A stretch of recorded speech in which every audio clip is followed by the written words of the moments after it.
आप देख रहे हैं तथ्य भारत। बिहार सरकार में मंत्री अशोक चौधरी ने एक बार फिर से सुशील मोदी के बयान पर तंज किया है, जहां पर पत्रकारों ने उनसे ये पूछा है कि सुशील मोदी ने जो बयान दिया उस पर आप क्या कहेंगे। तो उन्होंने कहा कि उनका बयान मेरे समझ में ही नहीं आया, मेरे अंदर उतनी समझदारी नहीं है, ये तो आप लोग बखूबी समझ सकते हैं। साथ ही उन्होंने बीजेपी पर करारा हमला भी बोला है और उन्होंने क्या कुछ कहा है, सुनिए। इस बयान का मतलब क्या समझ रहे हैं? तो ये इतना हमको समझदार नहीं है कि हम सुशील मोदी के बयान को समझ पाए, उन्हीं से पूछना पड़ेगा। उन्होंने लॉ एंड ऑर्डर को लेकर सवाल खड़ा किया और बोले कि कई सारे ऐसे सवाल खड़े हो रहे हैं। अब नीतीश जी को एक बार फिर से 2005 के दौर में लौटना चाहिए और उस समय के फॉर्म में लौटना चाहिए जिस समय एनडीए की सरकार बनी।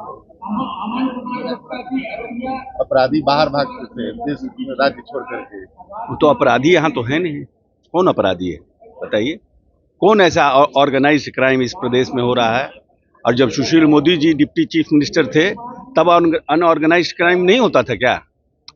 ऑर्गेनाइज्ड क्राइम और अनऑर्गेनाइज्ड क्राइम ये दो अलग अलग चीज है। Unorganised crime spur of the movement में होता है, किसी से जमीनी विवाद है, किसी से लड़की का कोई विवाद है, किसी से पारिवारिक विवाद है, that is called unorganised. Organised crime किसी पॉलिटिकल प्रोटेक्शन में कोई एक ग्रुप पनप रहा हो राज्य में और वो क्राइम करता हो जिसको सरकार का संरक्षण प्राप्त हो। तो कोई एक ऐसा बताइए नाम जिसको नीतीश कुमार का और सरकार का संरक्षण प्राप्त हो, ऐसा कोई ग्रुप है क्या? सर बीजेपी ने यह भी कहा है कि आने वाले समय में बिहार में दो पार्टी रह जाएगी, बीजेपी और आरजेडी। संजय जायसवाल ने कहा है। तो वो तो आरजेडी से ना आए हैं भारतीय जनता पार्टी में। कहाँ से आए संजय जायसवाल? संजय जायसवाल के बाबूजी कहाँ थे? तो ये लोग तो आरजेडी और बीजेपी करवे ना करेंगे। वो आरजेडी से बीजेपी में आए हैं तो चाहते हैं खाली आरजेडी रह जाए, बीजेपी रह जाए, तो उनका वेस्टेड इंटरेस्ट है इसमें।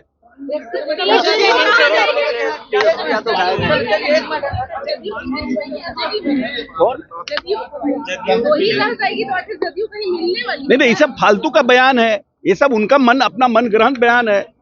मन ग्रंथ बयान में क्यों नोटिस लें हम संजय जायसवाल को? ये सवाल आप एनडीए से क्यों नहीं पूछती हैं?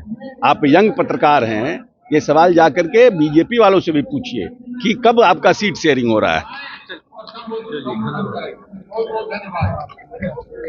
लो राजा हम काम करने आदमी है, अब कहाँ नहीं निकाल दिए? वहाँ से मोबाइल निकाल देना चाहिए तुरंत। आप लोग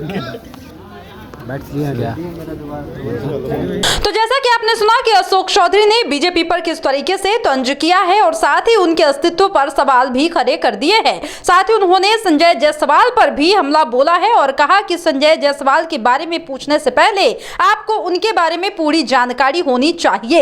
यानी कि साफ साफ अशोक चौधरी ने बीजेपी पर सवाल खड़े कर दिए हैं। फिलहाल इस वक्त की खबर में इतना ही, और भी ऐसे ही तमाम वीडियो अपडेट्स के लिए बने रहिए हमारे साथ और देखते रहिए हमारा चैनल तथ्य भारत। धन्यवाद।